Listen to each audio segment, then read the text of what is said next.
presentación es muy extensa, no pretendo seguirla. Y si funciona esto, que veo que no cambia. Son las cosas que tiene el director. Ahora sí. Vale, vamos a ir directamente aquí. Bueno, sabéis que la norma que aprueba la reforma laboral es el Real Decreto Ley 32/2021, el 28 de diciembre. Como todo Real Decreto Ley tenía que ser sometido a un proceso de convalidación que se produjo justo hace una semana. Por lo tanto, el Real Decreto Ley ya está convalidado y ya es norma norma legal, norma de rango legal con plena eficacia. A los pocos días de la publicación del Real Decreto Ley en el Boletín Oficial del Estado, que tuvo lugar el 30 de diciembre, se publicó una corrección de errores bastante amplia, donde se hicieron algunos cambios al contenido inicial del Real Decreto Ley. Es verdad que ningún cambio sustancial. ¿Cuáles son las materias que aborda el Real Decreto Ley? Pues podemos clasificarlas en estas 9 que veis en la presentación. En primer lugar, hay una reforma de los contratos formativos, ¿vale?, que os explicaré rápidamente en qué consiste. El punto caliente de la reforma está en el punto 2 y en el punto 3, los contratos de duración determinada. Hay una reforma profunda de todo lo que es la contratación temporal y una preferencia por la contratación indefinida, como veremos, potenciando claramente la figura del contrato fijo discontinuo. Hay también novedades en materia de subcontratación de obras y servicios, contratas y subcontratas. Este es un tema importante, aunque veréis que la reforma se ha quedado bastante corta en los cambios que inicialmente se habían propuesto. Hay novedades importantes en materia de flexibilización, que son los puntos 5 y 6, todo lo relacionado con la flexibilidad interna por la vía de los ERTEs, por causas ETOP, causas económicas, técnicas, organizativas o de producción, o por causas de fuerza mayor, con la creación de un nuevo sistema, que es el mecanismo de red de flexibilidad y estabilización en el empleo. Hay alguna novedad de poco efecto práctico, pero la comentaremos, en materia de negociación colectiva. Y luego hay algunas novedades no especialmente relevantes en materia de seguridad social y algunos cambios importantes en cuanto al régimen sancionador previsto en la Ley de Infracciones y Sanciones. Vale. En relación con antes de entrar a repasar todos los aspectos que os he comentado, es muy importante tener en cuenta el régimen de entrada en vigor de la ley, porque esta ley tiene un régimen de entrada en vigor un tanto particular. La norma se publica en el Boletín Oficial del Estado el día 30 de diciembre, entra en vigor el 31 de diciembre, pero no entra en vigor el 31 de diciembre todo su contenido, sino que hay una serie de materias, veréis que las más importantes, cuya entrada en vigor se relega a el 30 de marzo del 2022. Por lo tanto, por ejemplo, en materia de contratación temporal, todo lo que os voy a contar sobre contratación temporal o sobre contrato fijo discontinuo, hasta el 30 de marzo o hasta el 31 de marzo del 2022 no estará en vigor. Por lo tanto, tenemos un periodo de adaptación necesario por los cambios que se han producido a las nuevas fórmulas contractuales.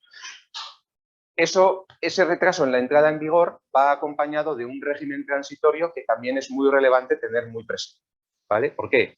Pues porque hoy por hoy todavía sigue siendo posible concertar las fórmulas contractuales temporales que han sido o que serán derogadas a partir del día 31 de marzo. Por ejemplo, el contrato por obra o servicio determinado que ha sido derogado, esa derogación no se produce hasta el 31 de marzo. Y la norma contempla expresamente la posibilidad de seguir celebrando contratos por obra o servicio determinado hasta esa fecha. Si bien se le ponen una serie de restricciones a los contratos por obra o servicio que se hagan durante este periodo de entrada en vigor definitiva de la norma. Por eso, importante tener muy presente la entrada en vigor y sobre todo el régimen transitorio, ¿vale? Bien, dicho esto, los contratos formativos. Aquí no me voy a detener, simplemente os voy a dar 3 pinceladas sobre en qué consiste la modificación que se produce. Sabéis que en nuestro ordenamiento jurídico hasta la fecha teníamos básicamente 2 contratos formativos, el contrato para la formación o aprendizaje y el contrato en prácticas. Bien, estas 2 fórmulas contractuales en esencia se mantienen, ¿vale? El contrato para la formación básicamente era un contrato en el que lo que se buscaba era la posibilidad de que el trabajador cuando está en un proceso formativo realice una actividad laboral que le ayude a obtener la titulación que está cursando. Es decir, el trabajador todavía no tiene la titulación, está en proceso de adquisición de la misma, está en proceso de formación y compatibiliza ese proceso de formación con la realización de trabajo en la compañía. Bueno, pues ese era el contrato para la formación y el aprendizaje. Esa fórmula contractual en esencia se mantiene, pero el primer cambio es que se le cambia el nombre, ¿vale? Ya no se va a llamar contrato para la formación y el aprendizaje, sino que se va a llamar contrato de formación en alternancia, ¿vale? Es un cambio de nombre, pero la figura contractual en su objeto y en su naturaleza esencialmente es la misma. ¿Qué es lo que cambia? Pues cambian algunos aspectos técnicos, en los que no voy a entrar porque no os quiero aburrir, pero cambian aspectos relacionados con los límites de edad de las personas que pueden ser contratadas con esta fórmula contractual, cambian algunos aspectos relativos a la duración de esta fórmula contractual, es decir, aspectos técnicos atinentes a la regulación jurídica de esta fórmula contractual. Pero la fórmula contractual en esencia es la misma que ya venía existiendo, ¿vale? La segunda modalidad que teníamos de contrato formativo era el contrato en prácticas. En este, a diferencia de lo que ocurre en el anterior, el trabajador ya ha obtenido una determinada titulación profesional, de formación profesional, universitaria o de otro tipo, y de lo que se trata es de que realice una práctica una práctica en una empresa a través del desarrollo de un trabajo para la obtención de los conocimientos prácticos correlativos a la titulación que ha obtenido. Se trata de poner en práctica los conocimientos formativos que has adquirido. Bien, esa fórmula contractual en esencia sigue siendo la misma, ¿vale? También se produce un cambio de nombre. Antes era contrato en prácticas y ahora se llama contrato formativo para la obtención de la práctica profesional, pero el objeto y la naturaleza del contrato es la misma, ¿vale? ¿Qué cambios se producen? Pues igual que en el anterior, cambios de carácter técnico relativos a la regulación de ellos. Con qué personas se puede celebrar, se modifican los límites de edad, la duración, hay cambios de ese estilo que no son sustanciales, pero que obviamente hay que tener presentes. En la presentación los tenéis indicados. Como este no es el punto caliente de la reforma y entiendo que no es lo que más os puede interesar, voy a avanzar y luego en el turno de preguntas, si alguien me quiere preguntar algo, pues obviamente a vuestra disposición. Antes de avanzar, sí que os quiero destacar el régimen transitorio, por lo que os destacaba al principio. La norma en materia de contratación de contratos formativos entra en vigor el 31 de marzo del 2022, por lo tanto, las novedades se aplican a partir de ese momento y, mientras tanto, hay un régimen transitorio que hay que conocer. Y ese régimen transitorio lo que establece es que la regulación anterior de los contratos en prácticas y de formación y aprendizaje se sigue manteniendo para los contratos que se habían hecho antes y siguen en vigor, y también para los contratos que se hagan entre el 31 de diciembre del 2021, fecha de entrada en vigor del Real Decreto Ley, y el 30 de marzo del 2022, fecha de entrada en vigor del bloque relativo a los contratos formativos. Por lo tanto, en resumen, los contratos formativos anteriores se mantienen y se siguen regulando con la normativa anterior, y los que se hagan entre el 31 de diciembre y el 30 de marzo del 2022 se van a seguir rigiendo por la normativa anterior, no por la normativa. ¿Vale? Por lo tanto, hoy por hoy, si alguien tiene previsto hacer algún contrato en prácticas o de aprendizaje con arreglo a la normativa anterior, lo puede, ¿vale? Y ese contrato se seguirá rigiendo por esa normativa. Vale. El punto caliente de la reforma está la contratación de duración determinada.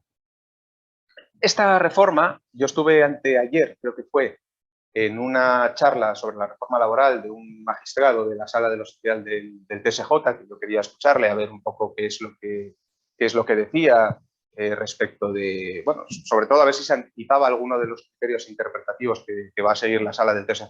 La verdad es que no anticipó ningún criterio interpretativo, simplemente se limitó a explicar brillantemente, pero se limitó a explicar el contenido de la norma, pero no tomó posición respecto de los temas candentes de la misma. Y sí decía una cosa que es interesante y que yo comparto plenamente, y es que esta reforma nos obliga a un cambio de chip. Es decir, tenemos que asumir que ahora la norma general tiene que ser la contratación indefinida y la contratación temporal va a ser absolutamente excepcional, ¿vale? Y este cambio de chip, tarde o temprano tenemos que hacerlo, y si no lo hacemos nosotros por delante, nos van a obligar a hacerlo, ¿vale? Yo estoy pendiente, bueno, todos estamos pendientes de, por supuesto, muchas cuestiones relativas a esta reforma están pendientes de interpretación judicial, pero esa interpretación judicial va a tardar años en llegar. Es decir, primero habrá conflictos que se dirimirán en los juzgados de lo social, pero ya sabéis que eso es absolutamente casuístico, de un juzgado a otro puede pasar cualquier cosa, y después los CSJ empezarán a unificar criterios, pero finalmente será el Tribunal Supremo el que unifique doctrina en relación con las cuestiones interpretativas que surjan. Eso puede llevar años. Mínimo 2 o 3 años, seguro que vamos a tardar en tener una respuesta unificada por parte del Tribunal Supremo a algunas de las cuestiones que se planteen. Por eso, yo creo que más importante, o primero que la interpretación judicial, será importante conocer cuáles son los criterios de la Inspección de Trabajo. La Inspección de Trabajo probablemente, no tardando mucho, sacará algunos criterios interpretativos de la reforma y algunas pautas de actuación por parte de los inspectores de trabajo en relación con todas estas cuestiones y especialmente en relación con los contratos temporales. Ese será un primer hito importante al que habrá que estar atentos, porque ahí eso nos marcará un poco la pauta de por dónde va a ir la inspección y de cómo va a actuar la inspección, sabiendo además que luego la inspección, independientemente de las directrices generales que tenga, pues actúa de una manera o de otra dependiendo de dónde estemos, ¿no? Hay inspectores más rígidos, otros son más flexibles. Por ejemplo, yo en la zona en la que me muevo se aprecia mucho la diferencia, ¿no? Pues no actúa la inspección de la misma manera en Asturias que en Castilla y León o que en Galicia. Yo lo veo todos los días. Entonces, lo primero que quiero destacaros es, bueno, estos son los supuestos, es eso. La norma establece como novedad que el contrato de trabajo se presume celebrado por tiempo indefinido. Es decir, hay una presunción de entrada de que cualquier contrato de trabajo que se haga es por tiempo indefinido, no por tiempo temporal, ¿vale? Por lo tanto, es verdad que es una presunción juris tantum, es decir, admite prueba en contrario, pero la norma establece como presunción inicial que el contrato se presume celebrado por tiempo indefinido.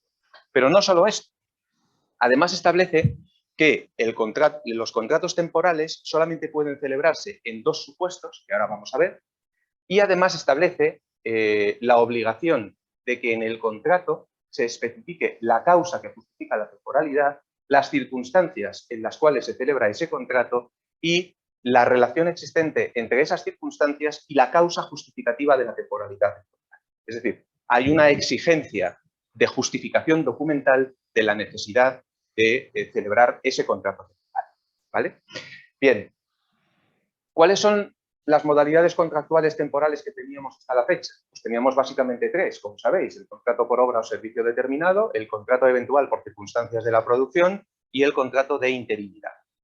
De esas 3 fórmulas contractuales, una de ellas se elimina total, que es el contrato por obra o servicio determinado, ¿vale? Esta fórmula contractual desaparece y a partir del 31 de marzo de 2022 ya no se van a poder hacer contratos por obra o servicio determinado. ¿Qué establece el régimen transitorio respecto de la supresión de este contrato por obra o servicio determinado? Pues distingue 2 momentos. Los contratos por obra o servicio determinado que ya estuvieran en vigor el 31 de diciembre del 2021 se van a mantener en vigor y hasta que pierdan su vigencia y se van a regir conforme a la normativa anterior, ¿vale?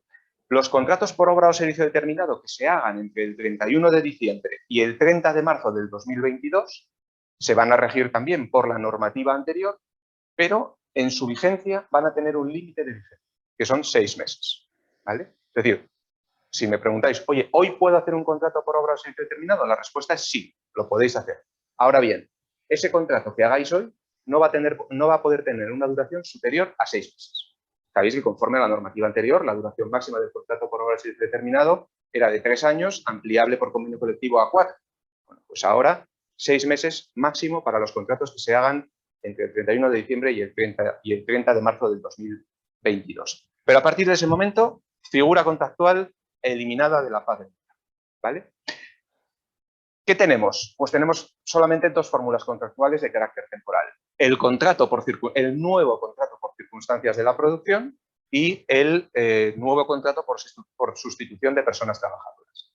Es verdad que podemos equiparar, esto dicho con todas las cautelas y entre comillas, podemos equiparar el nuevo contrato por circunstancias de la producción al contrato eventual por circunstancias de la producción, incremento de pedidos o acumulación de tareas que teníamos hasta la fecha, y que podemos equiparar el contrato de sustitución de personas trabajadoras al antiguo contrato de interinidad, ¿vale? Se parece mucho más el de sustitución al de interinidad que el de circunstancias de la producción al eventual, ¿vale? Pero en principio podemos hacer esa equiparación simplemente para situarnos. Vale, ¿qué dice? Vamos a empezar por el primero. Este es el tema candente de la reforma y lo más importante probablemente de la reforma.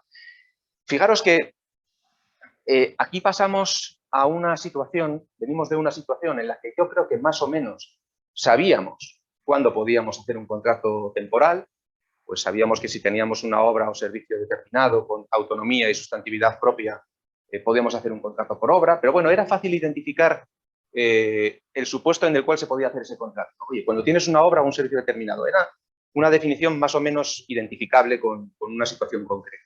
En el caso del contrato eventual, pues si teníamos un incremento de pedidos, una acumulación de tareas, podíamos acudir al contrato eventual. Más o menos teníamos claro en qué supuestos podíamos acudir a esta fórmula contractual. Ahora eso cambia un poco. ¿Por qué? Porque la definición de los supuestos en los cuales se puede hacer el nuevo contrato por circunstancias de la producción se hace en base, es mucho más etérea, es mucho más genérica. Se hace en base a conceptos jurídicos más indeterminados. Se utiliza el concepto de incremento de la actividad, oscilaciones en la actividad, se acude al concepto de ocasionalidad, se acude al concepto de imprevisibilidad. Es decir, se definen los supuestos que permiten la celebración del contrato en base a una serie de conceptos ambiguos, no fácilmente determinables y que además, dependiendo de cómo se interpreten, pueden dar cabida a más o a menos situaciones justificativas de la celebración de ese contrato. ¿Cuáles son los supuestos? Digamos que el contrato por circunstancias de la producción, vamos a, así para entendernos, ya que estamos en petit comité, vamos a hablar del largo y del corto, ¿vale? Contrato por circunstancias de la producción, el largo y el corto. El largo es el que tiene una duración de 6 meses, una duración máxima de 6 meses, que por convenio colectivo sectorial se puede ampliar a 12 meses, ¿vale? Y el corto será un contrato, una fórmula contractual nueva de 90 días máximo, ¿vale? ¿Hay algún problema, Luis? Los recursos deficientes del sistema pueden afectar a la calidad de su audio. Trate de cerrar alguna de las aplicaciones.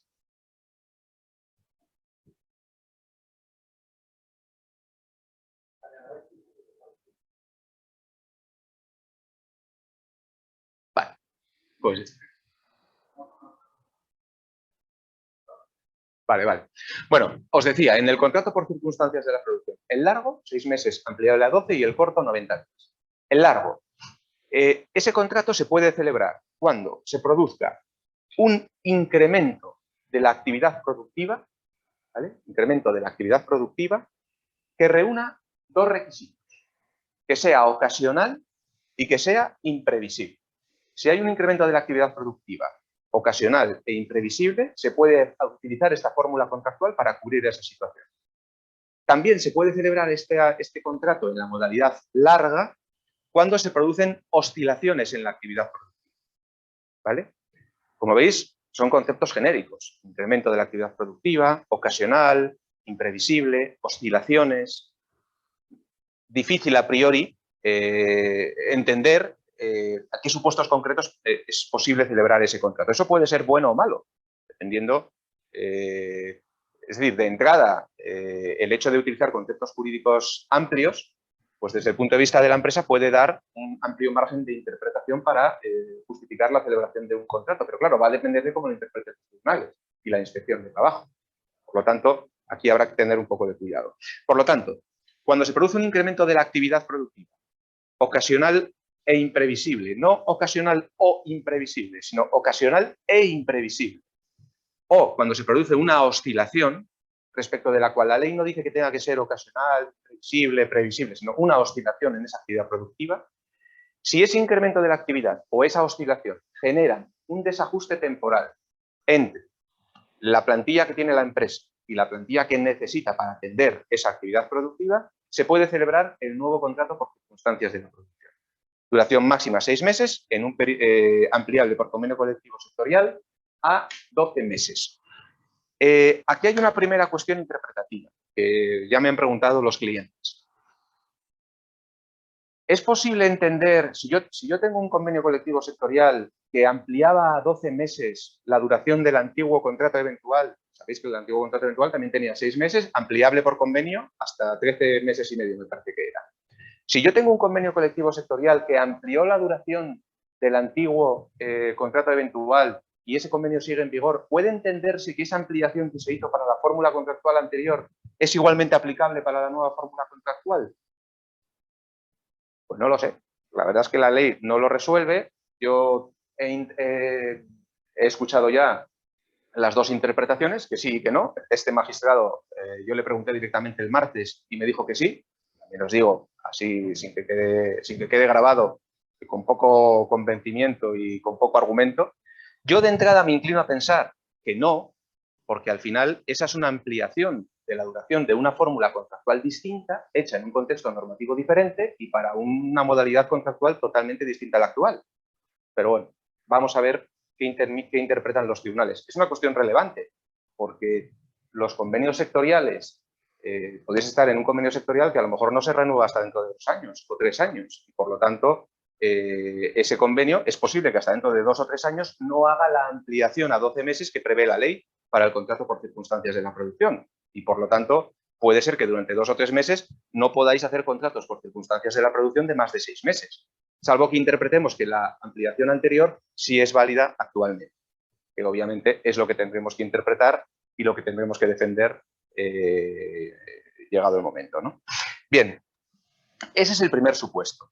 Fijaros que la norma dice que se entiende dentro del concepto de oscilaciones, fijaros, os decía que dentro de la modalidad larga estaba el incremento ocasional de la actividad y las oscilaciones. Dice la norma que dentro de las oscilaciones tienen cabida los supuestos de cobertura de las vacaciones. Esto es muy importante. ¿Por qué? Porque la jurisprudencia de los tribunales había establecido que la cobertura de las vacaciones de los trabajadores no se puede hacer con contrato temporal. Sabéis que aquí hubo un debate histórico. Primero te decían que tenías que hacerlo con contrato de interinidad, luego los tribunales cambiaron el paso y dijeron que no, que tenías que hacerlo a través del contrato eventual de acumulación de tareas, y ya en los últimos tiempos los tribunales decían que no, que la cobertura de las vacaciones es una situación permanente, es una necesidad permanente dentro de la compañía y que por lo tanto la compañía lo que tiene que hacer es a principios de año planificar la plantilla que necesita, la plantilla fija que necesita para cubrir las vacaciones de los trabajadores y que no vale cuando llega el verano hacer contratos temporales para cubrir las vacaciones de los trabajadores, ¿vale? Estábamos en esa situación. Bueno, pues aquí ahora el legislador nos echa una mano, a los empresarios os echa una mano y establece que sí es posible celebrar el contrato por circunstancias de la producción en esa modalidad larga para cubrir la necesidad temporal de las vacaciones de los trabajadores, ¿vale?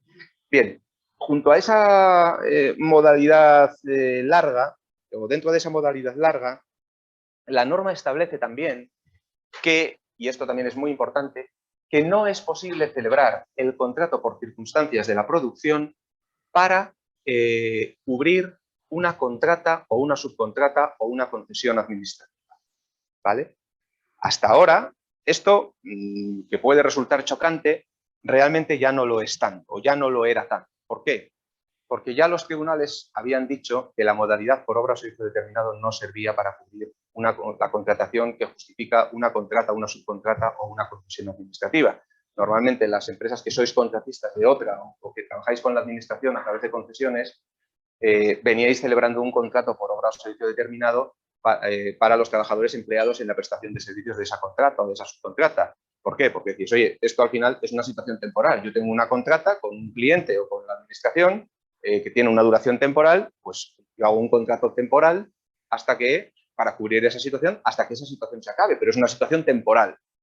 Y la modalidad que se utilizaba era el contrato por obra o servicio determinado. El Tribunal Supremo, a finales del año pasado, dijo que esto no era posible y que el contrato por obra o servicio determinado que se hacía para dar cobertura a contratas, subcontratas o concesiones administrativas no era una fórmula adecuada, sino que eso era una necesidad permanente de la empresa y que por lo tanto tenía que ser cubierta con contrato indefinido. Bueno, pues el legislador lo que hace es, se hace eco de esa doctrina del Tribunal Supremo y establece que no es posible celebrar contrato por circunstancias de la producción para cubrir contratas, ¿vale? Lo que hace el legislador en este punto es exigir que las contrataciones derivadas de la prestación de servicios propia de una contrata o subcontrata o concesión administrativa se cubra a través de una modalidad de contrato indefinido, ya sea el indefinido ordinario o el fijo discontinuo que después veremos. Ahora bien, y esta es otra de las grandes preguntas que se están haciendo estos días sobre el tema. ¿Quiere eso decir que yo, si soy una empresa que tengo una contrata con un cliente principal, que todos los trabajadores que tenga empleados en esa contrata tienen que ser trabajadores indefinidos, ordinarios o fijos discontinuos? Pues, en principio, la interpretación que estamos haciendo y que creemos que es la correcta es que no, ¿vale? De hecho, la norma lo que dice al respecto, que os lo digo, dice que no podrán identificarse como causa de este contrato por circunstancias de la producción la realización de los trabajos en el marco de contratas, subcontratas o concesiones administrativas que constituyan la actividad habitual u ordinaria de la empresa, y dice, sin perjuicio de su celebración cuando concurran las circunstancias de la producción en los términos aplicables. Es decir, lo que quiere el legislador es que si yo tengo una contrata, yo no puedo tener todos los trabajadores que prestan servicios en esa contrata con contrato temporal. Yo, los trabajadores básicos que necesito para prestar los servicios de esa contrata, los tengo que contratar a través de una modalidad indefinida. Ahora bien, si teniendo cubierta ese mínimo de trabajadores que necesito para prestar los servicios de la contrata, en un momento determinado tengo una necesidad temporal porque tengo un incremento de la actividad o una oscilación que justifica la celebración de un contrato por circunstancias de la producción, entonces sí puedo celebrar contratos temporales para cubrir esa necesidad temporal dentro de la prestación de servicios propia de la contrata. Ahora bien, apelando a ese cambio de chip que decía anteriormente, lo que no vamos a poder pretender en el nuevo escenario en el que estamos es tener a todos los trabajadores contratados temporalmente, a todos los trabajadores adscritos a la contrata contratados temporalmente, o tener a un número de trabajadores contratados indefinidamente que no sea suficiente para cubrir, digamos, las actividades ordinarias de esa contrata. Ahora, cubierto ese mínimo, si hay una situación temporal, en principio el legislador sí contempla la celebración del contrato temporal. La segunda modalidad dentro del contrato por circunstancias de la producción, os decía el largo, que ya lo hemos visto, incrementos, oscilaciones, y os decía el corto, ¿vale? El corto, lo tenéis ahí, el corto se puede celebrar cuando se produzcan situaciones que conlleven situaciones de la actividad, de la producción, que conlleven un incremento ocasional, previsible y con una duración reducida y delimitada, ¿vale? Cuando se dé esta situación, esa situación ocasional, previsible, ¿vale?, y con una duración reducida o limitada, lo que abre el legislador es una ventana. Abre una ventana en la cual te permiten celebrar contratos temporales al número de trabajadores que quieras durante un máximo de 90 días al año, ¿vale? Por lo tanto, tenéis como una especie de ventana de 90 días al año en la cual podéis celebrar contratos temporales a los trabajadores que queráis para cubrir situaciones de incremento de la actividad que sean ocasionales, previsibles y con una duración reducida y delimitada en el tiempo, ¿vale? Bien, con una matización, y es que esos 90 días no pueden ser continuados, ¿vale? Tienen que ser no continuados. Y aquí, como el legislador no dice nada, pues surge la duda de si 89 más 1 es no continuado. A priori sí, ¿no? A priori sí. Veremos a ver si la inspección y los tribunales admiten ese tipo de situación, ¿vale? Bien, eso en cuanto al contrato por circunstancias de la producción. La otra modalidad contractual es el contrato de interinidad. Aquí sí que se parece más el contrato de sustitución de personas trabajadoras. Aquí sí que se parece más a la fórmula anterior. Es un contrato, sigue siendo un contrato para sustituir a personas que tienen derecho a reserva de puesto de trabajo. Personas que están en situación de IT, en excedencia forzosa, en reducción de jornada por cuidado de hijos, es decir, aquellas personas que ven suspendido su contrato de trabajo pero tienen reservado su puesto de trabajo. Antes se podían cubrir con el contrato de interinidad, ahora la fórmula contractual es el contrato por sustitución de personas trabajadoras, que en esencia es el mismo y que lo único que hace el legislador aquí es introducir algunas novedades que yo creo que son interesantes. Primero, establece el legislador algo que antes no era posible.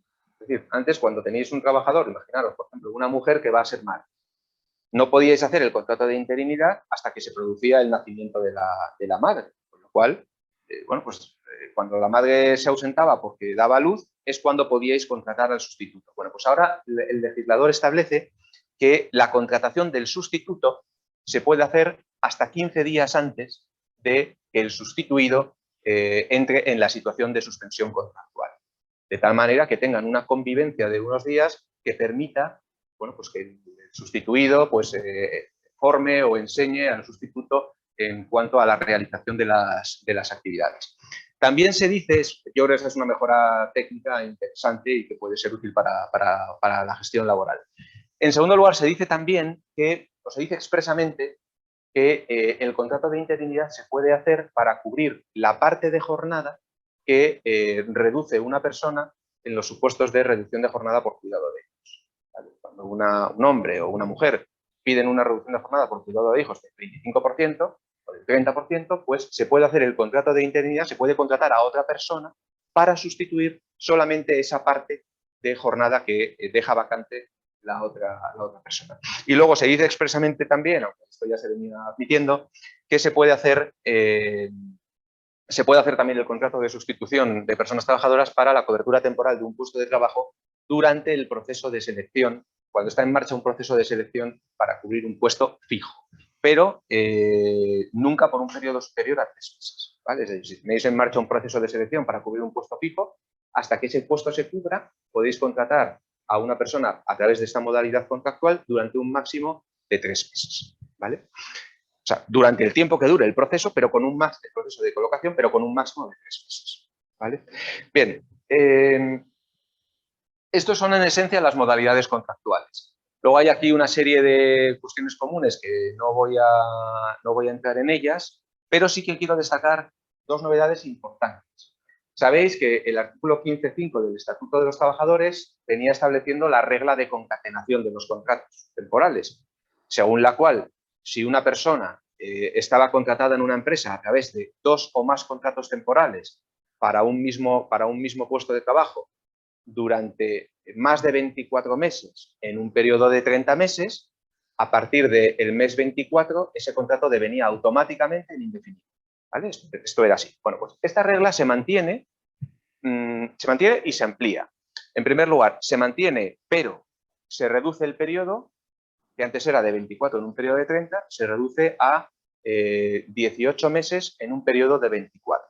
¿Vale? Antes no podías estar más de 24 meses, ahora no puedes estar más de 18 meses en un periodo de 24. Como veis, se restringe la posibilidad de acudir a la contratación temporal, en este caso encadenada. Pero la novedad más importante no está ahí. La novedad más importante está en lo que viene a continuación. Una práctica habitual en determinados sectores de actividad en relación con esta cuestión era, bueno, pues yo tengo un trabajador 23 meses y medio y cuando cumple los 23 meses y medio lo echo y contrato a otro y lo tengo 23 meses y medio y así sucesivamente. Bueno, pues esto ya no va a ser posible, porque ahora se establece que si un puesto de trabajo concreto está ocupado más de 18 meses durante un periodo de 24 meses, ese puesto pasa a convertirse en una especie de puesto de necesaria cobertura a través de contrato indefinido. ¿Vale? Por lo tanto, esa práctica de lo tengo 23, lo echo, meto a otro para el mismo puesto y así sucesivamente, ya no va a ser posible. En cuanto un puesto de trabajo concreto esté cubierto durante más de 18 meses con contratos temporales, ese puesto necesariamente tiene que ser cubierto con contrato indefinido. Fijaros que esto plantea algunos problemas, porque puede ocurrir, imaginaros, problemas incluso de injusticia, ¿no? En el sentido de que, imaginaros, una persona está 17 meses o 16 meses contratada en una compañía ocupando un puesto A y causa baja voluntaria. Y contratas a otra persona, pues esa persona, ese segundo contratado, al mes de estar contratado, va a pasar a ser indefinido, automáticamente. ¿Por qué? Porque ese puesto llevará más de 18 meses ocupado con contratos temporales y, por lo tanto, tendrá que ser necesariamente ocupado con contratos indefinidos. ¿Vale? Y además tampoco sabemos eso hasta cuándo, porque quiere decir esto que ya ese puesto siempre, por secula seculorum, va a tener que ser cubierto a través de contratos indefinidos. ¿Qué ocurre si ese segundo trabajador o si el primer trabajador, si estuvo más de 18 meses, si causa baja voluntaria? O si es despedido. ¿Significa eso que el nuevo que contrato tengo que contratarlo con contrato indefinido necesariamente para ocupar ese puesto? Porque ese puesto estuvo más de 18 meses, pues parece un poco extraño, ¿no? Esto habrá que ver qué dicen los tribunales al respecto. Pero esta regla del encadenamiento, estas modificaciones en cuanto al encadenamiento, es importante tenerlas presentes. Vale, bueno, luego se establecen una serie de reglas en cuanto a... Se establece un amplio margen de actuación para los convenios colectivos sectoriales en cuanto a la regulación de los contratos temporales, ¿vale? Se establece pues, que los convenios pueden establecer planes de reducción de la temporalidad, fijar criterios generales relativos a la adecuada relación entre el volumen de la contratación de carácter temporal y la plantilla total de la empresa, criterios objetivos de conversión de contratos temporales indefinidos, incluso porcentajes máximos de temporalidad en la empresa. Es decir, se le da al convenio colectivo un margen de actuación en relación con la contratación temporal que habrá que tener en cuenta. Sobre todo los que estéis en negociación de convenios colectivos sectoriales os podéis encontrar con, bueno, pues con planteamientos por parte de los sindicatos a este respecto. Vale, bueno, estas son cuestiones menores. Entrada en vigor de los contratos temporales. Todo esto que os he contado, ¿cuándo entra en vigor? Bueno, pues la entrada en vigor de las nuevas fórmulas contractuales es a partir del 31 de marzo del 2020. Por lo tanto, ahora estamos en proceso de adaptación. Debemos estar ya analizando nuestra actividad productiva, nuestros picos de producción, cómo es nuestra actividad, en qué momentos necesitamos más o menos contratación, y debemos de estar ya reflexionando sobre cómo nos vamos a adaptar a estas nuevas modalidades contractuales que entran en vigor a partir del 31 de marzo, ¿vale? También en cómo vamos a, bueno, pues a justificar el día que llegue la inspección pues la validez de las fórmulas contractuales que hagamos, qué trazabilidad vamos a crear para poder justificar pues, que tenemos situaciones no previsibles o previsibles, ocasionales, habituales. Todo esto hay que ir reflexionándolo y hay que ir haciendo esa reflexión. Hasta entonces, los contratos temporales por obra o eventuales que hayamos hecho estuvieran en vigor el 31 de marzo, perdón, el 31 de diciembre, se siguen rigiendo por la normativa anterior. Y los que se hagan entre el 31 de diciembre y el 30 de marzo del 2022 también se rigen por la normativa anterior, pero con una duración máxima de 6 meses. ¿Vale? Bien. El contrato fijo discontinuo. A ver, todo lo que os he dicho sobre cuándo se puede hacer un contrato por circunstancias de la producción es válido siempre y cuando no concurran los supuestos en los cuales se puede hacer un contrato fijo discontinuo. ¿Vale? ¿En qué supuesto se puede hacer un contrato fijo discontinuo? Pues básicamente en 3 supuestos. Para la realización de trabajos de naturaleza estacional, para cubrir actividades productivas de temporada. Hasta aquí, en principio, es fácil identificar a qué nos estamos haciendo referencia, trabajos de naturaleza estacional o actividades de temporada, más o menos tenemos en la cabeza lo que puede ser. Y el tercer supuesto, que es el importante, para el desarrollo de aquellos trabajos que consistan en una prestación intermitente de servicios, y que tengan periodos de ejecución ciertos, determinados o indeterminados. ¿Vale? Por lo tanto, si hay una prestación de servicios intermitente con un periodo de ejecución cierto, en ese caso tendremos que acudir a la modalidad de fijo discontinuo. No podremos cubrir esa situación con un contrato temporal, con el contrato de circunstancias de la producción. En relación con este contrato, la norma dice expresamente que esta es la fórmula contractual adecuada para las contratas y subcontratas y concesiones administrativas, para cubrir los trabajos propios de ese tipo de actividades. Y, como novedad, el Tribunal Supremo había excluido, pero ahora el legislador lo prevé expresamente, las ETTs van a poder celebrar esta fórmula contractual con sus trabajadores. Aquí quiero aclarar esto porque he visto alguna interpretación que es claramente errónea. Es decir, quien puede contratar con la modalidad de fijo discontinuo es la ETT al trabajador, ¿vale? Eso no significa que la ETT pueda hacer con vosotros, empresas, un contrato de puesta a disposición para cubrir una necesidad permanente, ¿vale? Las ETTs, como sabéis, solo pueden hacer contratos de puesta a disposición con vosotros para cubrir necesidades temporales vuestras y en los supuestos previstos en el artículo 15 del estatuto, ¿vale? Y eso sigue siendo así. No os puede ceder una ETT trabajadores para cubrir necesidades permanentes, necesidades indefinidas, solo necesidades temporales. Ahora bien, hasta ahora, la relación entre la ETT y el trabajador contratado no podía ser fija discontinua y ahora sí puede ser fija discontinua. Pero eso hace referencia a la relación entre el trabajador y la ETT. Con vosotros siguen siendo, la relación que podéis tener con la ETT sigue siendo para cubrir necesidades puramente temporales. Y otro tema importante en relación con los fijos discontinuos, que también está generando polémica, es el tema de la antigüedad. Dice la norma expresamente, y os lo voy a leer porque creo que merece la pena, dice la norma: las personas trabajadoras fijas discontinuas tienen derecho a que su antigüedad se calcule teniendo en cuenta toda la duración de la relación laboral y no el tiempo de prestación efectiva de servicios. Fijaros lo que esto significa. Si yo tengo un fijo discontinuo que lo contrato un mes durante 15 años, ¿esto qué significa? ¿Que su antigüedad son 15 años o 15 meses? Pues lo que dice la ley es que las personas trabajadoras fijas discontinuas tienen derecho a que su antigüedad se calcule teniendo en cuenta toda la duración de la relación laboral y no el tiempo de servicios efectivamente prestados. La duda aquí, ¿cuál es? La duda es si cuando el legislador habla de antigüedad se está refiriendo a antigüedad a efectos salariales o antigüedad a efectos indemnizatorios. Pues claro, fijaros que en ese ejemplo que os ponía de un mes durante 15 años, si yo despido a ese fijo discontinuo, ¿cómo calculo su indemnización por despido? ¿Con 15 años o con 15 meses? Es muy diferente, realmente es muy diferente. Os he hecho un poco de trampa porque no os he leído toda la norma. La norma dice a continuación: con la excepción de aquellas condiciones que exijan otro tratamiento en atención a su naturaleza y siempre que responda a criterios de objetividad, proporcionalidad y transparencia.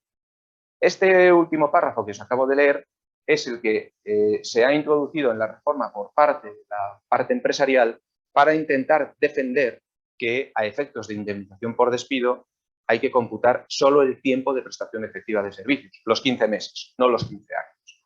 Ahora bien, no tenemos seguridad jurídica sobre esta cuestión. De hecho, bueno, yo sé que en la negociación de la reforma, lo sé porque el despacho ha estado ahí, en la negociación de la reforma se intentó meter expresamente que a efectos del cálculo de la antigüedad, perdón, que a efectos del cálculo de la indemnización por despido era el tiempo de prestación efectiva de servicios. Y eso no se hace. Y esa referencia expresa que se pretendió meter se sustituyó por esta frase que os acabo de leer, que es ambigua y que se presta a interpretaciones. Y yo ya he visto interpretaciones de todos los tipos, ¿vale? La COE, en la presentación que sacó el día 31 para explicar la reforma, decía expresamente que efectivamente a efectos del cálculo de la indemnización por despido era el tiempo de prestación efectiva de servicios. Pero hay mucha gente, catedráticos incluidos, que entienden que no es así. Hombre, es muy defendible que deba ser el tiempo de prestación efectiva de servicios, porque si no, imaginaros la situación. En ese ejemplo que os ponía de 15 años, 15 meses, puede ocurrir que durante los 11 meses restantes del año esa persona esté trabajando como autónomo, trabajando en otra empresa, cobrando el paro, que incluso haya sido despedido de otra empresa y haya cobrado una indemnización por despido. No tendría mucho sentido que se tuviera en cuenta todo el tiempo de duración del contrato. Pero la norma dice lo que dice y hay que estar atentos a este punto a ver cómo se resuelve. Vale, yo creo que todo esto ya es menos importante. Bueno, el régimen de entrada en vigor del nuevo contrato fijo discontinuo pues es el del 31 de marzo del 2022, ¿vale? El cual de momento no está en vigor el nuevo contrato, 31 de marzo del 2022. Cambiamos un poco el paso, no sé cómo voy de tiempo, supongo que mal, pero voy a intentar ir rápido en esta segunda parte. Subcontratación de obras y servicios. Bueno, aquí nos habían anunciado todos los males posibles y la cosa se ha quedado bastante descafeinada, aunque hay alguna duda interpretativa muy relevante. Básicamente, aquí lo que se dice, bueno, lo que se pretendía, como sabéis, era que los trabajadores de las empresas contratistas tuvieran las mismas condiciones que los trabajadores de la empresa principal. Esa era la pretensión inicial, que había proyectos legislativos en esa línea. Bueno, esto ha quedado bastante descafeinado. ¿Qué es lo que se ha establecido?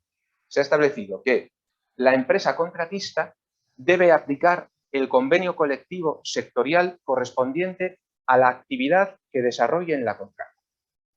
¿Vale? Por lo tanto, no es el convenio colectivo de empresa de la empresa principal, no es el convenio colectivo sectorial que le corresponda a la empresa principal y ni siquiera es el convenio colectivo sectorial que le corresponda a la empresa contratista.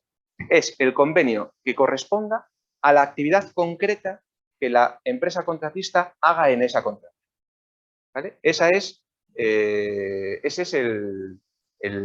la regla.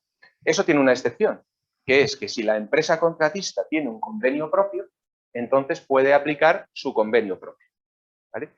Y aquí es donde surge la gran duda sobre esta cuestión. Hay quien defiende que eso significa que la empresa contratista, si tiene un convenio propio, puede aplicar su convenio propio, pero que en materia salarial necesariamente tiene que aplicar el salario que prevea el convenio sectorial, que puede ser superior. No tiene por qué serlo, pero puede ser superior. Esa interpretación, desde nuestro punto de vista, es claramente errónea, ¿vale? Si yo tengo un convenio de empresa propio, que lo tengo incluso antes de la celebración de la contrata, y ese convenio propio establece un salario inferior al del convenio sectorial, yo aplico mi convenio propio, por lo tanto aplico mi salario inferior al convenio sectorial. Esa es la interpretación que consideramos correcta. Y ya os digo que esto no es pacífico, ¿vale? Hay voces autorizadas que defienden lo contrario, que defienden que podrías aplicar tu convenio de empresa propio en todo menos en el salario, y que en el salario tendrías que irte al convenio sectorial. Este es un tema relevante, sobre todo para los que seáis contratistas o para los que seáis empresa principal, porque a la hora de negociar el precio con la contrata, este es un tema, el salario que tenga que pagar la contrata es un tema relevante y por lo tanto es un tema que habrá que hacerle seguimiento. Bien, en materia de flexibilidad, todo el tema de los ERTEs y el nuevo mecanismo red. Esto voy a ir muy rápido y os voy a dar 4 pinceladas rápidas para situaros sobre los pilares. Básicamente lo que se hace es, se introducen, se mantienen o se crean, no, se establecen 3 tipos de ERTEs. El ERTE por circunstancias objetivas, el ERTE por causas ITOP, es decir, por causas económicas, técnicas, organizativas o de producción, que ya lo teníamos, ¿vale? Lo que pasa es que se introducen algunas innovaciones técnicas que mejoran el procedimiento de negociación, ¿vale? Por ejemplo, un ejemplo que os pongo. Antes sabíais que cuando hacíais un ERTE lo hacíais por una duración determinada y si cuando vencía esa duración queréis hacer un nuevo ERTE, no podíais prorrogar el anterior, aunque estuvierais de acuerdo con la parte social, sino que tenéis que tramitar un nuevo ERTE. Bueno, pues ahora se prevé la posibilidad de hacer una prórroga del anterior, ¿vale? Bueno, son innovaciones técnicas de este estilo que no creo que merezca la pena perder el tiempo. Primera modalidad, esa. Segunda modalidad, el ERTE por fuerza mayor, que también existía, ¿vale? Pero que se mantiene. Y después, el ERTE por fuerza mayor consistente en limitaciones de la actividad por decisión gubernamental, ¿vale? Esto es trasladar la normativa sobre ERTEs que se dictó durante la pandemia, pues digamos que esa normativa, una normativa específica creada a ZOC durante la pandemia, se incorpora ahora al Estatuto de los Trabajadores. Por lo tanto, tenemos esas 3 figuras de ERTE. Y esas 3 figuras de ERTE tienen algunas novedades que hasta ahora no teníamos en todos los tipos de ERTE, que teníamos solamente en los ERTEs derivados de la pandemia. Es decir, que hay un efecto de se copia o se incorpora a la normativa general las experiencias que ha habido con en la pandemia en relación con los ERTEs, que son básicamente se prevé la posibilidad de que las empresas, independientemente del tipo de ERTE que se haga, puedan acogerse a bonificaciones, ¿vale? A bonificaciones que están condicionadas a que haya formación, ¿vale? A que se presten formación a los trabajadores mientras están en situación de ERTE, y se establecen también algunos créditos o algunas ventajas para las empresas algunas ayudas económicas, por decirlo claro, para las empresas que presten formación a los trabajadores en situación de ERTE. Esa posibilidad de disfrutar de bonificaciones está asociada o condicionada al mantenimiento del empleo durante un periodo de 6 meses una vez concluida la aplicación del ERTE. Esto os suena, porque esto es lo que estableció la normativa específica COVID para los ERTEs COVID. Bueno, pues esa experiencia se incorpora a los ERTEs generales. Y junto a esto se crea el denominado, el mecanismo red de flexibilidad y estabilización del empleo. ¿Esto qué es? Esto es una nueva modalidad, vamos a llamarlo una nueva modalidad, ¿vale? Es un sistema a través del cual el Consejo de Ministros, cuando se produzcan una serie de situaciones, puede activar un mecanismo red que permita que las empresas puedan acogerse a ese mecanismo red y puedan llevar a cabo ERTES de suspensión de contratos o de reducción de jornada en unas determinadas condiciones más ventajosas, ¿vale? ¿Cuáles son esos supuestos? Pues hay dos modalidades, la cíclica y la sectorial. La cíclica hace referencia a una coyuntura macroeconómica general que aconseja la adopción de instrumentos adicionales de estabilización con una duración máxima de un año. Es decir, si hay una situación macroeconómica general complicada que justifica, es decir, si hay una crisis que justifica que el gobierno active el mecanismo red, el gobierno, a través del Consejo de Ministros, lo puede activar y en ese caso las empresas que estén afectadas por esa situación pueden solicitar un ERTE, acogiéndose a este sistema. Y la segunda modalidad es la sectorial, es decir, cuando en un determinado sector de actividad se aprecien cambios permanentes que generen necesidades de recualificación y de procesos de transición profesional de las personas trabajadoras. Por ejemplo, os pongo un ejemplo, el sector de la automoción, que es un sector que sabemos que está en una crisis estructural porque, bueno, pues digamos que hay menos demanda, hay cambios en la demanda, por las nuevas tendencias en materia de movilidad y demás, hay una crisis estructural que probablemente va a obligar y está obligando ya a muchas de las empresas del sector a un cambio de modelo de negocio y, por lo tanto, a recualificar a sus trabajadores y a abordar procesos de transición profesional de las personas a nuevas fórmulas o a nuevas formas de trabajo. Bien, pues cuando se produzca una situación de este estilo en un determinado sector de actividad, el Consejo de Ministros puede activar ese mecanismo red para que las empresas de ese sector de actividad puedan hacer un ERTE durante un periodo máximo de un año, ampliable hasta 2 años a través de 2 prórrogas de 6 meses cada uno. Aquí yo, 2 valoraciones. Esto puede ser un mecanismo interesante, ya veremos cómo funciona. Veréis que, bueno, antes de las valoraciones, para que veáis la visión de conjunto. Esto significa que la empresa que quiere acogerse al mecanismo, una vez que el gobierno activa el mecanismo red, la empresa puede tramitar un ERTE y puede justificar el ERTE que encaja en los supuestos del mecanismo red. Se prevén bonificaciones para las personas, bonificaciones en las cotizaciones a la seguridad social para las empresas que apliquen un ERTE acogido al mecanismo red y se prevé también, esta es una novedad importante, una prestación específica para esos trabajadores. Sabéis que en un ERTE los trabajadores afectados cobran la prestación por desempleo, pues aquí van a cobrar una prestación nueva, que es muy similar en cuanto a su cuantía y a los requisitos a la prestación por desempleo, pero que no es la prestación por desempleo. Es una prestación nueva que se crea ahora para dar cobertura a los trabajadores afectados por una situación de este estilo. De hecho, la norma dice expresamente que el disfrute de esta prestación no conlleva la pérdida de la prestación por desempleo a la que pueda tener derecho el trabajador en función de las cotizaciones. Por lo tanto, es una prestación nueva. Solamente 2 valoraciones en relación con el mecanismo. Primero, o 3. Primero, puede ser interesante, puede ser un mecanismo interesante, veremos, pero también puede ser un poco trampa. ¿Y por qué? Porque ante una situación pues, de coyuntura macroeconómica general negativa o de crisis sectorial en un determinado sector de actividad, pues hasta ahora, pues dependiendo del impacto que esa situación tuviera en la compañía, pues podríamos acudir o a una medida temporal, como un ERTE, o bien a un despido, individual o colectivo. Claro, ahora resulta, se supone que el despido siempre tiene que ser la última medida y la que hay que ensayar cuando no es posible solucionar el problema con medidas más livianas. Claro, ahora resulta que ante una situación de crisis el gobierno nos habilita un mecanismo nuevo que nos permite acudir a un ERTE, donde además tenemos unas bonificaciones, los trabajadores tienen una prestación específica que no es la prestación por desempleo. Si nosotros queremos justificar que ante esa situación no nos vale el ERTE del mecanismo red, sino que tenemos que ir a despidos, ¿lo vamos a tener más difícil? Pues probablemente sí. Yo diría que probablemente sí.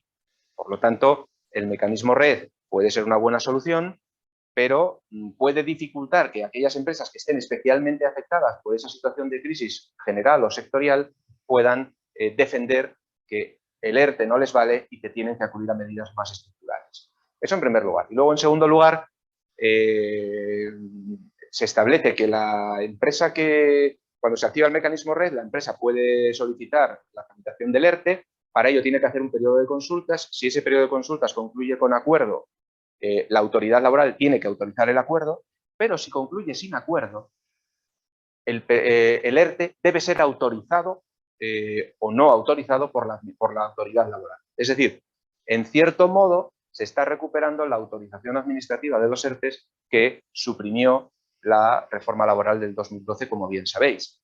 Por lo tanto, en este ámbito del mecanismo red, si el periodo de consultas del ERTE concluye sin acuerdo, estamos en manos de la autoridad laboral. Por lo tanto, bueno, esa es una cuestión a tener en cuenta. Bueno, muy rápidamente, esta es la explicación del mecanismo red, y esto me lo salto, si no esto lo alargamos mucho. Negociación colectiva y convenios colectivos. Aquí hay fundamentalmente dos cambios. En primer lugar, la supresión del fin de la ultraactividad. ¿Vale? Sabéis que la reforma laboral del 2012 estableció que una vez denunciado el convenio colectivo, se mantenía la ultraactividad del mismo, es decir, se mantenía su vigencia, pero con una duración máxima de un año. Si en ese año no se alcanzaba un acuerdo para renovar el convenio colectivo, el mismo perdía su vigencia y los trabajadores pasaban a regirse por el convenio superior si lo había y si no, por el estatuto de los trabajadores. ¿Vale? Bien, pues ahora esa limitación a un año de la ultraactividad se elimina y denunciado el convenio, en principio el mismo está en vigor indefinidamente, ¿vale? Hasta que se alcance un nuevo acuerdo.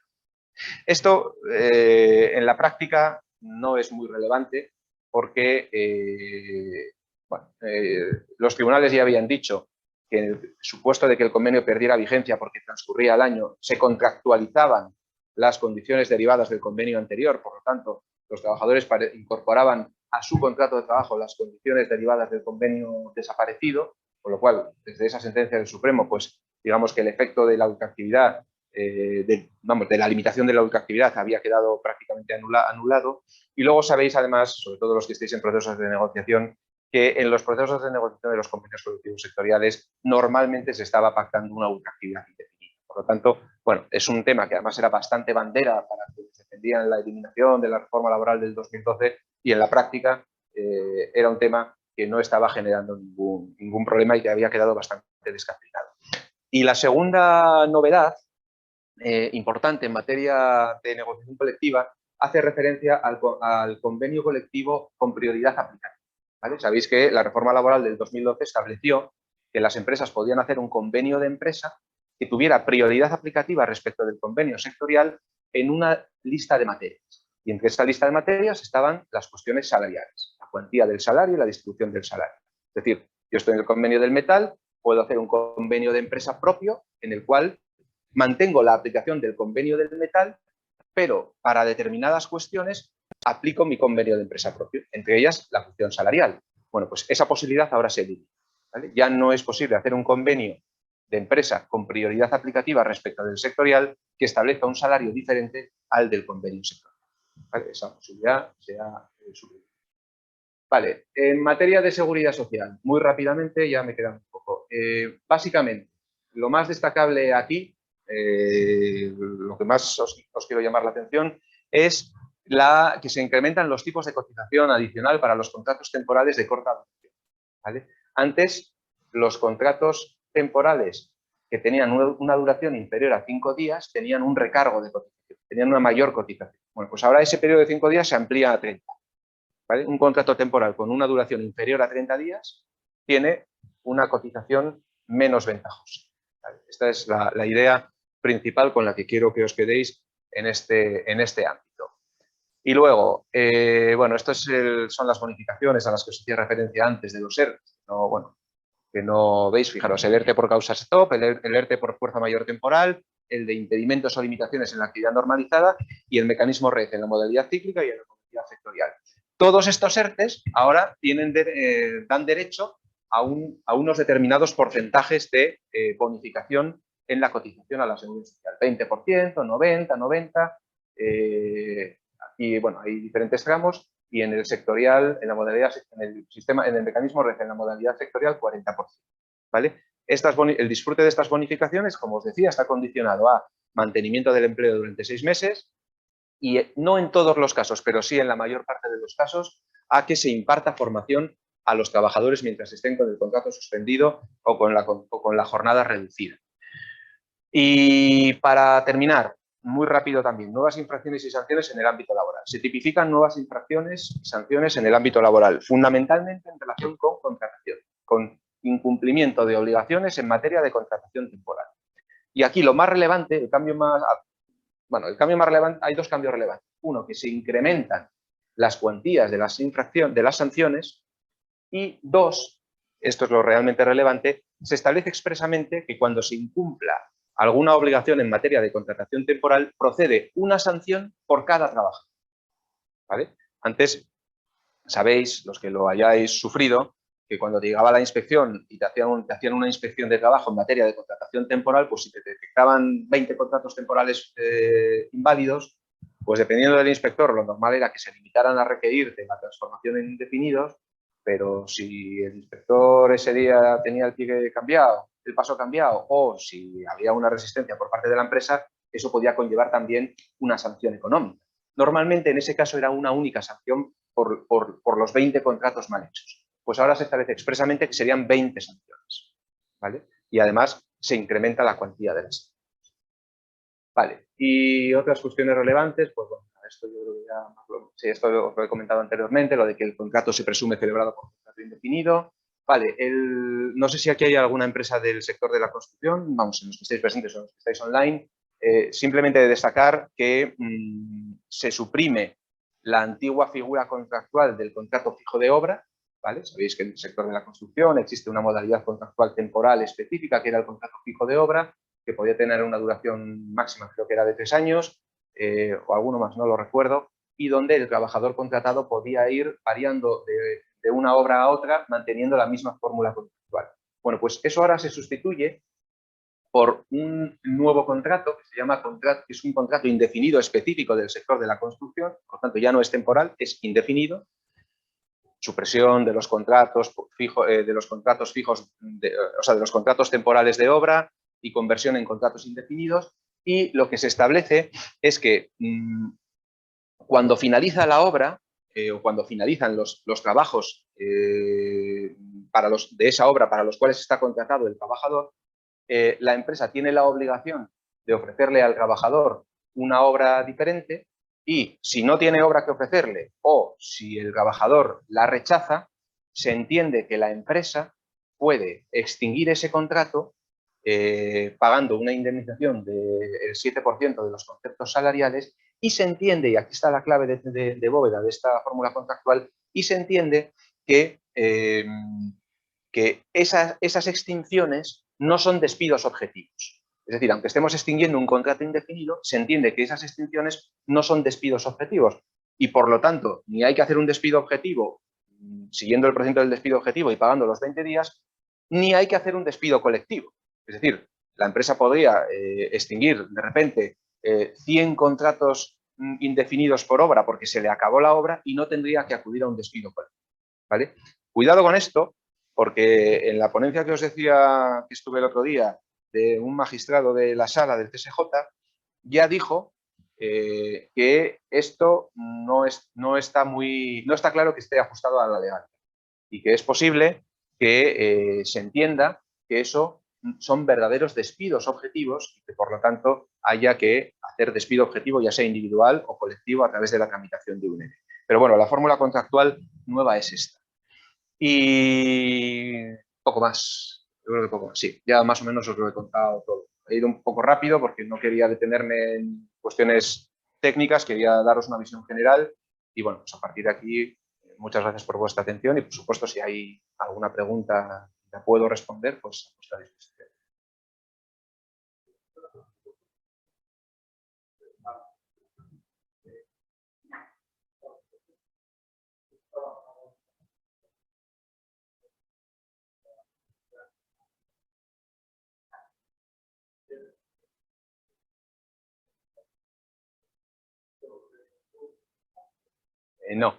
No, porque el fijo discontinuo en lo que consiste es en que tú le llamas cuando tienes la necesidad, cuando hay la actividad, y cuando esa actividad finaliza, el trabajador fijo discontinuo pasa a situación de inactividad y además se prevé expresamente, ya era así, pero se prevé expresamente en la norma, que pasa a cobrar la prestación por desempleo. Cuando se te vuelve a generar esa necesidad de llamarle, tú tienes la obligación de llamar.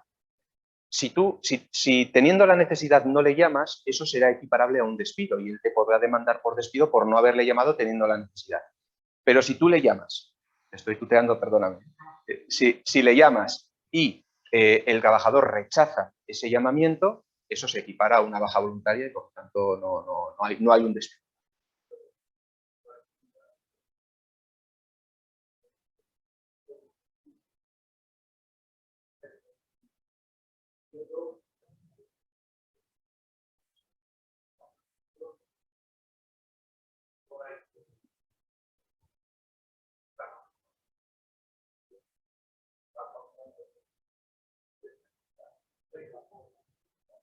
Efectivamente.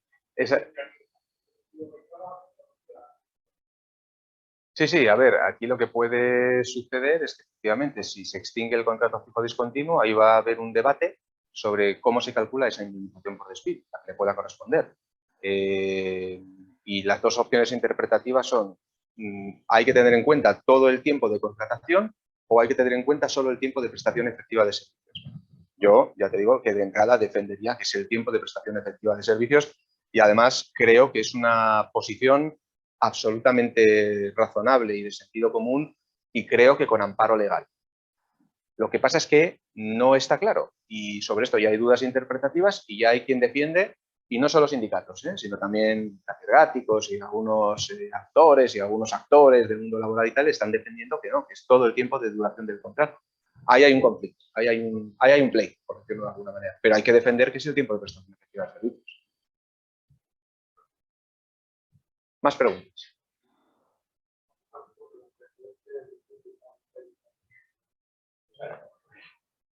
Sí, se ha sustituido una referencia clara y expresa y que generaba seguridad jurídica por una referencia ambigua. Bueno, esos son los equilibrios que hay que hacer en las negociaciones para llegar a un acuerdo.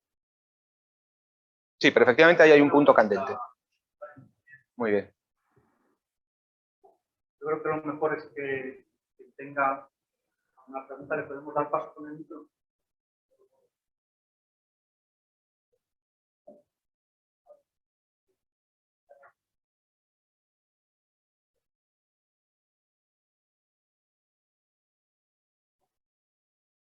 Mientras.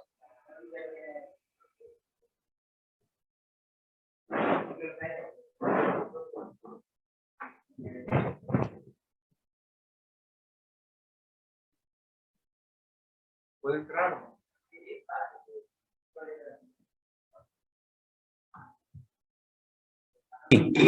Activa el micro y le haces tus preguntas a Carlos.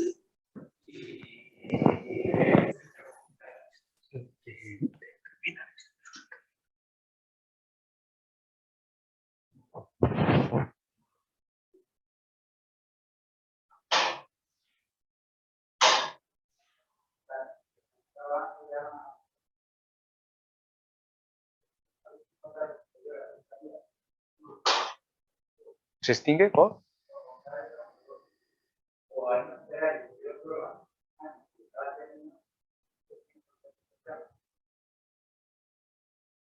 En principio probablemente sí.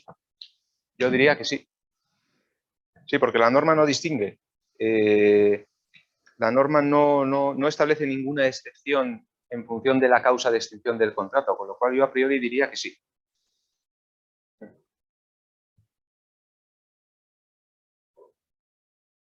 Una cosa por aquí. Los presentes. Sí. Sí. Sí.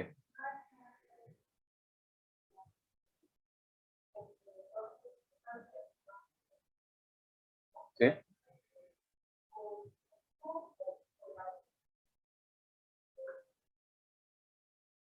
Efectivamente, una vez vencida ese contrato por obra a los 6 meses, pues estás en el ámbito de aplicación de la nueva normativa. Por lo tanto, contrato temporal, pues el de circunstancias de la producción o el de sustitución, si fuera el caso, y si no, contratación indefinida, ordinaria o fija discontinua. No hay más opciones.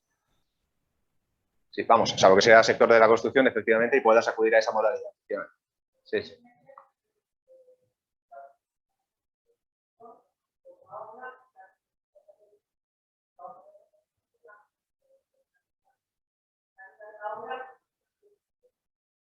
Efectivamente.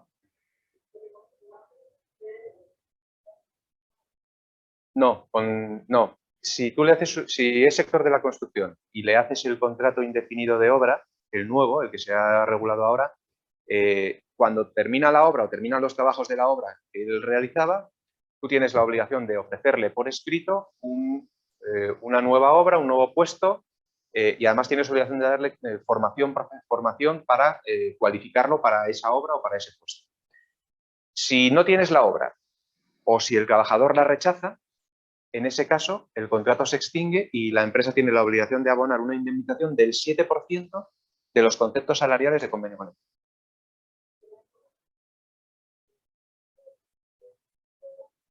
Si tienes obra y no quieres ofrecérsela, yo creo que en ese caso, efectivamente, podríamos estar ante un supuesto diferente. Efectivamente, estaríamos ante un supuesto de incumplimiento de tu obligación y, por lo tanto, de despido improcedente, seguramente. Indemnización de 33 días de salario, tope 24 mensualidades. Sí, porque el 7% está previsto solo para el supuesto de que el contrato se extingue por causas inherentes, dice la norma, inherentes a la persona del trabajador. Es decir, los tres supuestos que contempla la norma, que son que le ofreces la obra y no la quiere, o que no tienes obra. Que la norma dice que son causas inherentes precisamente para evitar el despido colectivo y, evidentemente, el que no tengas obra no es inherente a la persona del trabajador. Que esto es por lo que este magistrado nos hablaba, decía que esto está cogido con pinzas y que es posible que se cuestione la legalidad de esa norma. Pero bueno, eso ya veremos si llega y cuándo llega. Casos, Carlos, de empresas que son muy estacionales en empleo, Navidad, verano, hoteles, restaurantes. ¿Qué solución le damos a nivel con las nuevas contrataciones para cubrir esas necesidades? Vale. De 3 meses, de 4 meses. A ver, en principio, ese es el supuesto típico para acudir a la contratación fija discontinua. Es decir, si yo tengo una necesidad que se produce en una determinada época del año y es una necesidad que se repite todos los años de manera cierta, si tengo certeza de que esa necesidad se va a repetir todos los años, en principio la modalidad contractual adecuada sería el contrato fijo discontinuo. Claro, ¿qué significa tener certeza de que esa situación se va a producir? Ayer me decía un cliente, estamos planificando el cambio y tal, la adaptación a la nueva modalidad, me decía, ya, claro, sí, a ver, yo sé que a mí me van a llamar en rebajas, o que me van a llamar en el Black Friday, o que me van a llamar no sé, en determinadas épocas. Lo que no sé es cuántos trabajadores me van a pedir. Entonces, yo puedo tener la certeza de que me van a llamar dentro de lo que es certeza en el mundo empresarial, ¿no? Que te llamen 3 años seguidos no significa que te vayan a llamar un cuarto. Pero bueno, vamos a aceptar que puede haber una certeza de que te van a llamar, pero lo que no sabes es cuál es el volumen de actividad que te van a dar. Por lo tanto, que tenga certeza sobre que me van a llamar quiere decir que tenga certeza sobre el volumen de la necesidad que voy a tener. Pues ahí es donde probablemente se podrá justificar, si se monta bien, que pueda haber una contratación fija discontinua para una parte de los trabajadores y que otra parte pueda ser contratada con el contrato por circunstancias de la producción, que yo creo que sería en la modalidad de oscilaciones. Sí, me parece, bueno, sí, había otra pregunta, pero sí, vale. Sí.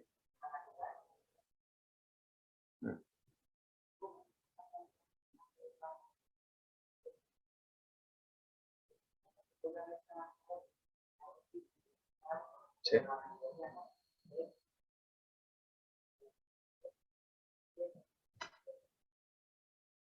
Claro, a ver, ahí en principio hay una necesidad, vamos a suponer que haya una habitualidad en esa campaña de Navidad, que los servicios que tenéis que prestar, digamos, que se repiten todos los años y son más o menos ciertos, son ciertos, ¿no?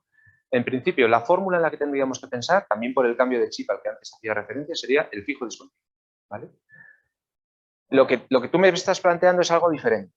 Lo que me estás planteando es, vale, yo tengo una bolsa de fijos discontinuos, pero resulta que puede ser que yo llamo al chico o a la chica y me dice que no. El año pasado trabajó porque es estudiante, pero este año le llamé y me dijo que no porque ya terminó la carrera y está trabajando en otra cosa.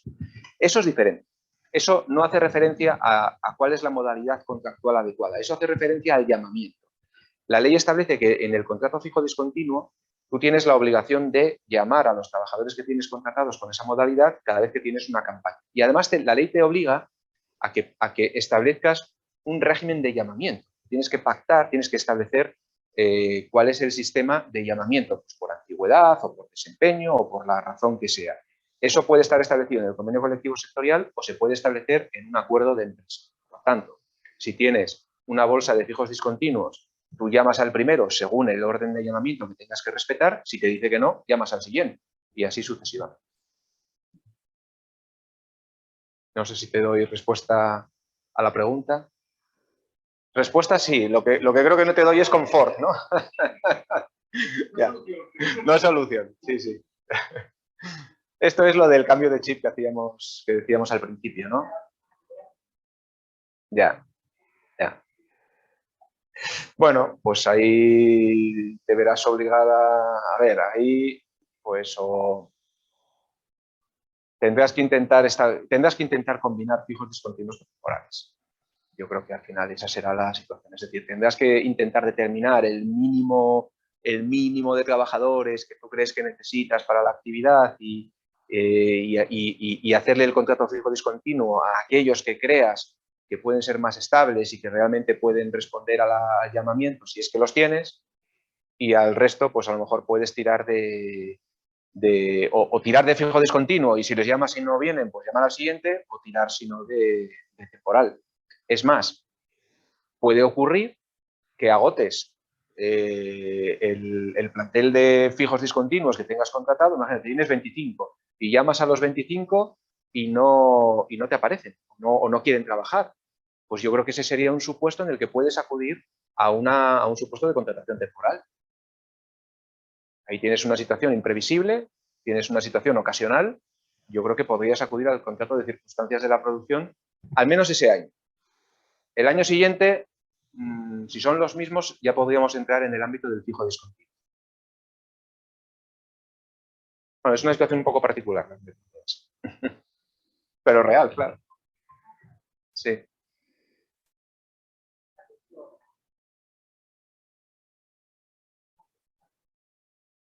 Sí.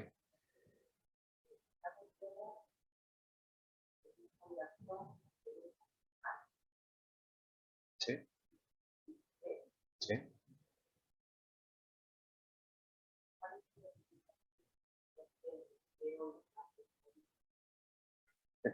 Es que ya no hay margen. Esa pregunta me la tenías que haber hecho el día, y algún cliente me la hizo, el día 30 por la mañana o el día 29 por la tarde.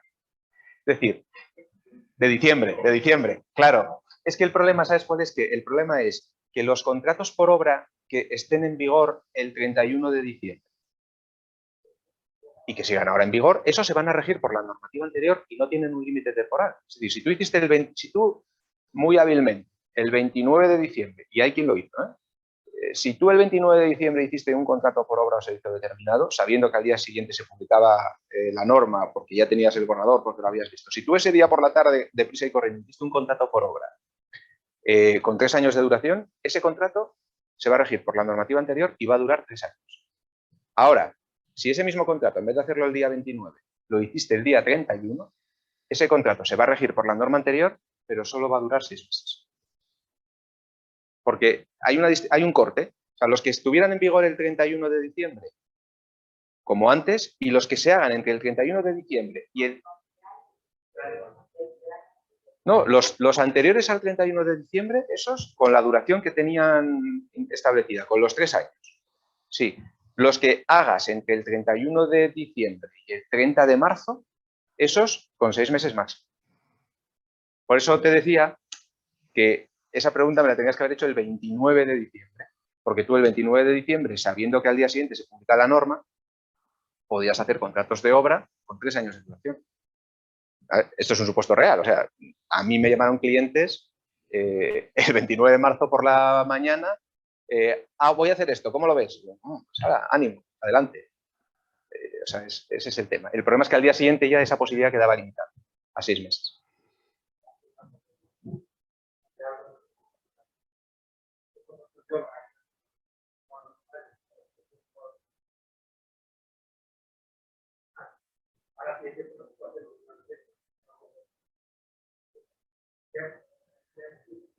Sí, sí, sí, sí, efectivamente, así es.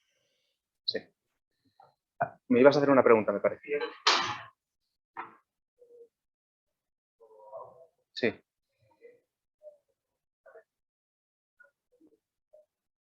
El de la construcción, sí, ese ya está en vigor. Creo que sí, están bien.